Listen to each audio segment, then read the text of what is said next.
In this tutorial, we are going to talk about central angles and arcs. So a central angle is an angle formed by two radii whose vertex is at the center. So in our picture over here, we can see that we have an angle that is formed by two radii and whose vertex is at the center. So this angle right here that I'm tracing in orange is considered a central angle.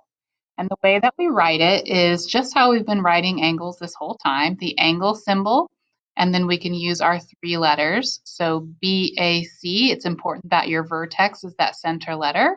We could also call this same angle angle CAB.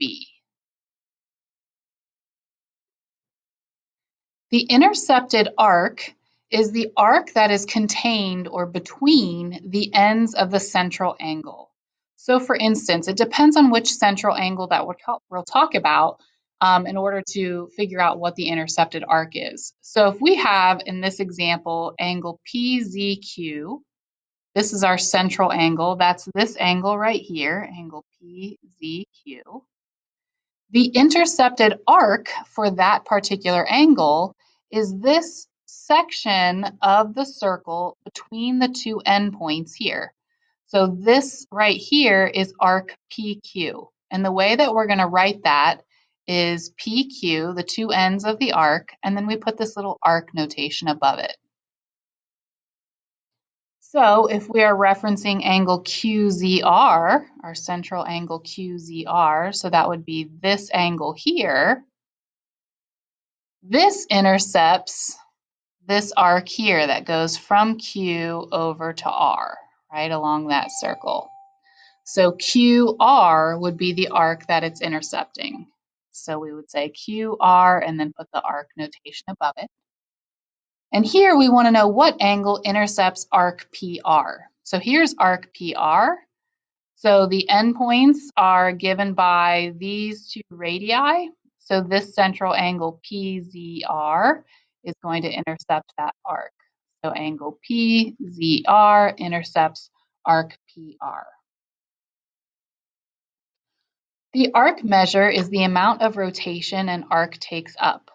So for example, if I'm looking at this arc right here that goes from M to N, then I would be asking what is the measure of this arc here.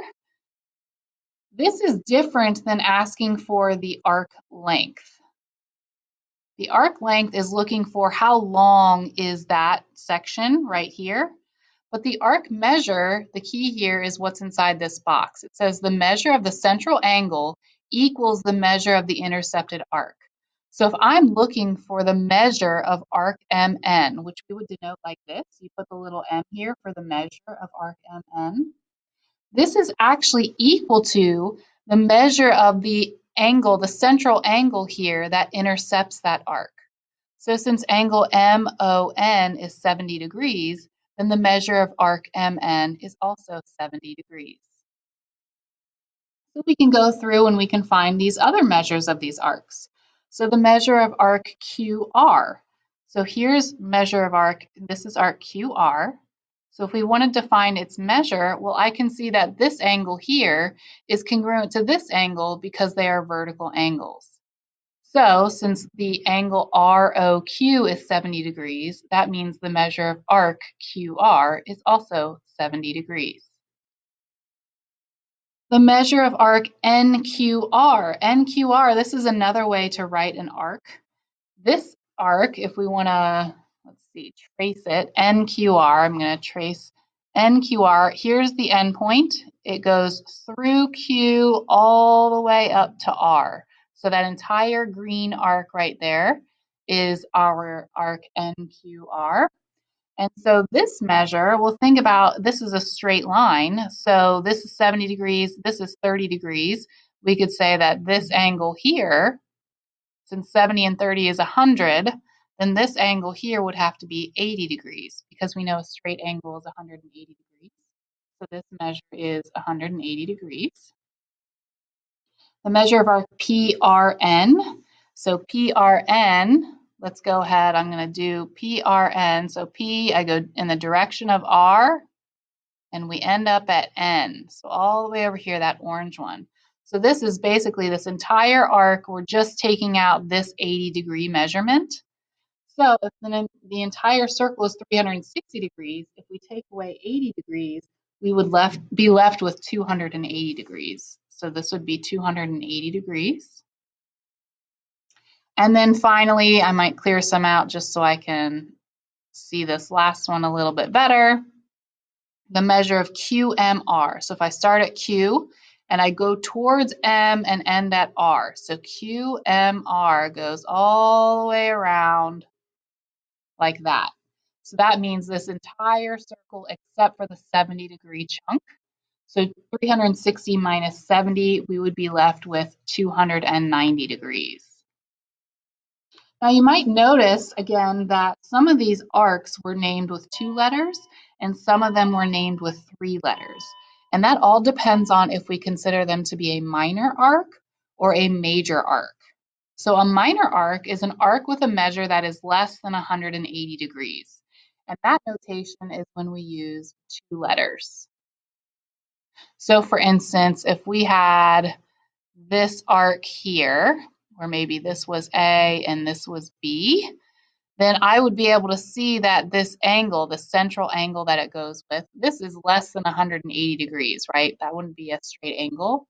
So this arc AB would be considered a minor arc. And the way that we would name it then with 2 letters is AB with that arc symbol over it. Versus a major arc. A major arc has a measure that's greater than 180 degrees. Kind of like what we saw here. So the measure of arc QMR was 290 degrees. Well, look at QMR. Clearly, this is bigger than 180 degrees. So for example, maybe I have point A here, and point B here, and point C here. Then we would name, if we wanted to talk about, let's say, this arc that goes from A all the way around the circle towards B, and then its other endpoint is at C, then that arc is a major arc, so we're going to name it with 3 letters because it's bigger than 180 degrees. So our 2 letters on the outsides need to be the endpoints, and then we contain this other point that was also on the arc. So for instance, I could name this arc ABC, and the arc symbol goes over all 3. This would also be arc CBA if we wanted to have it that way. So here's our major arc, and on this example, this was our minor arc because it was less than 180 degrees. A semicircle, you may have noticed we had a semicircle example already, but that's an arc with endpoints that lie on a diameter. So if we have this circle here, and maybe this is our diameter, let's call this point D, and maybe this is point E, then a semicircle is an arc that has endpoints that are on the diameter. So that would be an example of a semicircle. The measure of this arc is always 180 degrees.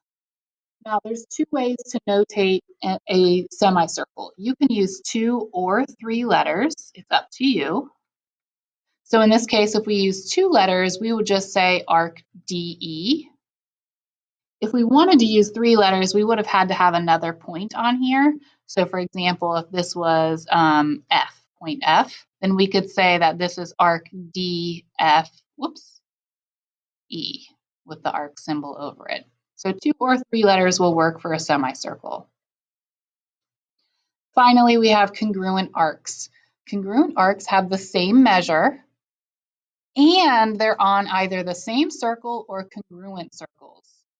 So which of the following are pairs of congruent arcs? So let's look at letter A, arc BC and arc DE. So here's arc BC. Let me highlight that. Here's arc BC, and here's arc DE. Those both go with central angles that are 75 degrees, and they're lying on the same circle. So they have the same measure, 75 degrees, and they're on the same circle. So yes, these are congruent. So we could say arc BC is congruent to arc DE. Looking at letter B, arc AB, so that would be this arc here, and arc CD, this arc here. Both of these have the same measure because the central angle that intercepts both of them is 80 degrees. So they have the same measure, but notice they are not on the same circle. And the circles that they are on are not congruent to each other. So no, these are not congruent. Arc FG and arc HJ. So FG is this arc here, and HJ is this arc here.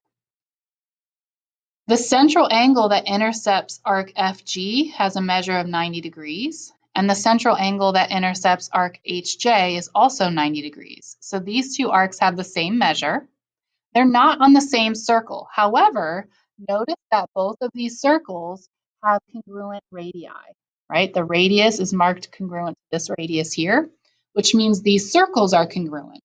So because the arcs have the same measure and they're on congruent circles, these arcs are congruent to each other. So arc FG is congruent to arc HJ.